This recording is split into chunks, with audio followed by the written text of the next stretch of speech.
Hey everybody, I thought I would just do a little bit of an update on my India Army for DBA. I think I've made a fair bit of progress. Still haven't painted the bases yet, but I'm really close on what I'd set out to do for the first group that I'm painting. And the first group is considerably bigger than the second group that I'll be doing. Because the second group has very little as far as the minifig stuff. I think I have a chariot, and that's about it to do on that. And then any little ones I might put on this when I finish that piece, if I put men on it. But, or did I just point off screen? No, right there. Okay, yep. I'll show a little bit what I did. I just actually finished doing a little bit on the elephants for the skin. I'm going to talk about that in a moment. But, yeah, like initially I think in the last update I just had some solid block colors of red and blue. Talked about the yellow for the silhouette. But since then, I'll show like my archers here. I've actually kind of, I may do a little bit of a wash, but I've highlighted up the skin a little bit since last time. They're not quite as dark as they were. I've done some detail as far as some yellow on the blue. And then I have pink in two spots. I have pink where the quivers are, as well as where there's a turban knot on the front. For most of the archers have that, although some of the blades do, but there are many that don't have it. They just have just sort of like a turban without, or like a head wrap, like without the bunched up cloth on the front. For those that did, I put the pink on there, and I have to say, I think that's the moment where they really jumped out to me, that they were kind of looking the way I want them to look. Because with just having the blue and the yellow, like on these, or the red and the yellow, they didn't really look very much like an India sort of type of uniform to me.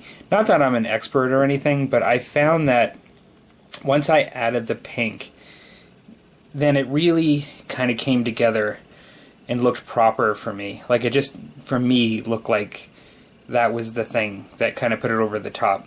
I still have to paint the bows on these guys, but I think I'm really close. Like I really like the way these guys are coming out. I have, I'll show these guys next. I'll show these ones here that are, these are for the same. And so these ones are red and yellow because they're blades, but they also have the pink on the turban. And now they have a scabbard that's blue, so when you're looking at them from the back, they also have some blue on them. And I think for my archers, they have a scabbard I haven't painted yet. I'm going to paint it red. So just like, it's basically just sort of opposites in some ways. Like they're going to have a red scabbard, but they have a blue scabbard. I think that'll be cool. I'm kind of keeping the color pattern the same in some ways. They just look a little bit different because some of the primary colors on the units are different. I have another style within my blades where these guys are sort of leaning forward.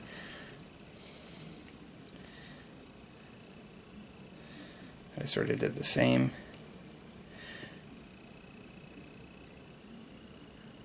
One thing I haven't done yet on these guys is found where to do the pink. For the archers, I found the quiver. These guys, I did the scabbards in blue, so I'm going to have to think about it as to what I might add to just get some continuity there and add some pink. We shall see.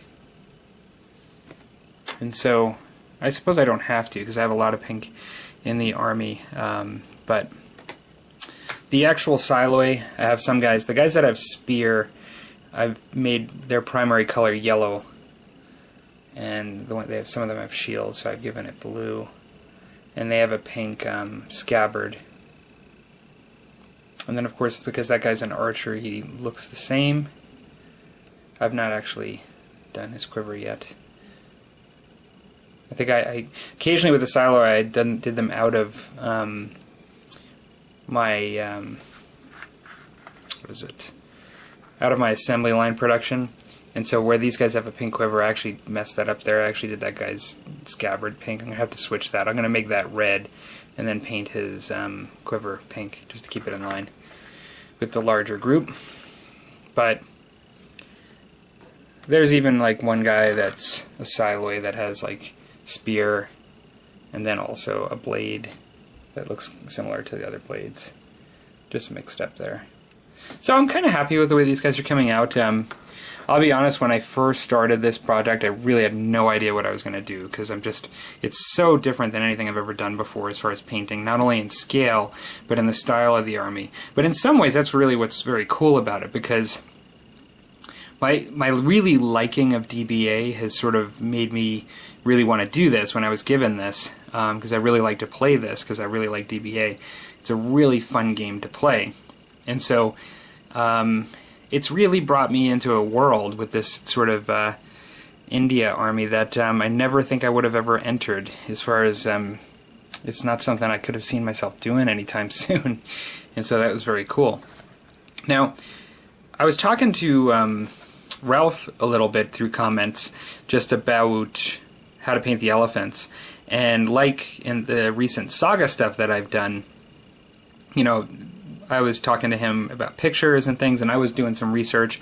I'll show a little picture here of one of the ones I was looking at. We were talking about gray versus brown, and it seemed, Ralph was saying that it seemed like it's hard to tell, like sometimes even within a species, like, you know, within Indian elephants or India, it seemed like sometimes they're gray and sometimes they're brown, and so really hard to know which way to go. And then when I was looking at it, I was seeing like real kind of almost hybrid shades that in some cases look gray and brown at the same time. So it is really kind of difficult.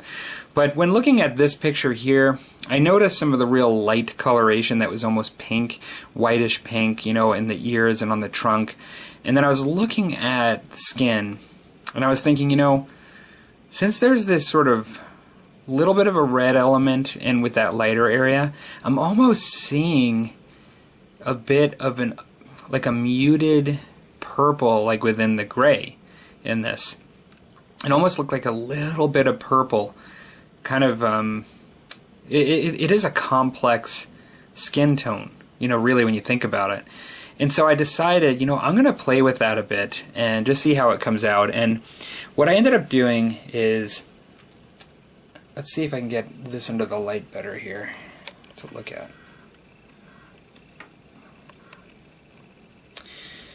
So what I ended up doing, I was going to go for gray, but I wanted to try to capture that sort of variable color pattern and some of that different kind of gray that almost had a little bit of purple in it.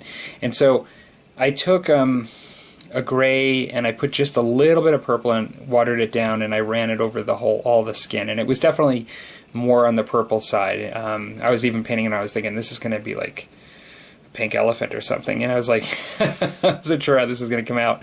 And so then I took some actual watered down pink and I put it on some of the ear and some of the areas of the trunk.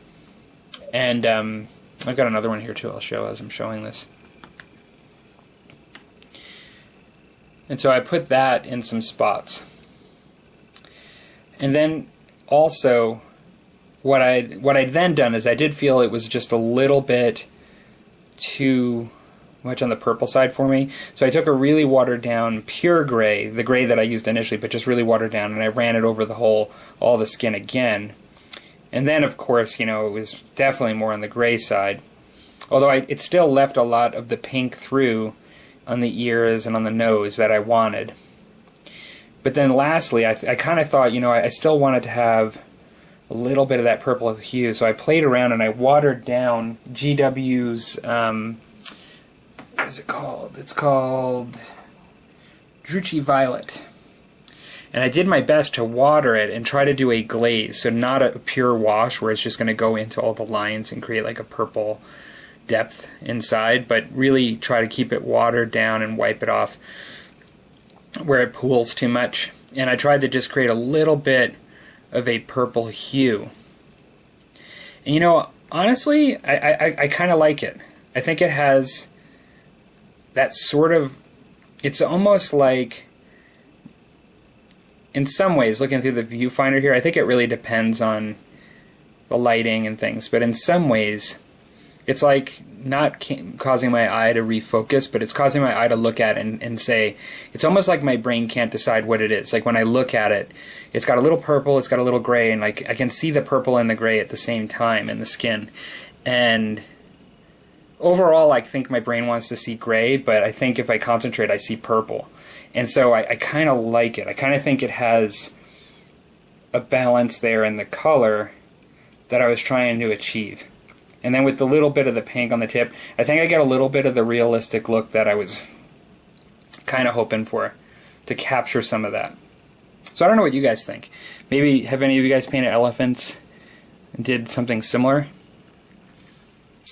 Well, I have a little bit of a talk I want to do tomorrow, but I thought I'd kind of just keep this one short and just keep this as a progress update on where I'm going with my India Army. I expect a bit more color to be coming in, like on the elephants, and yeah, I think feeling pretty good about it. I think actually I've got a good plan like going forward. I still have to figure out how I'm going to paint the cavalry because I have made different types of units look a little bit different in the focus of the color pattern on them. But yeah, we'll see kind of where it goes from here. Okay, talk to you later, everybody.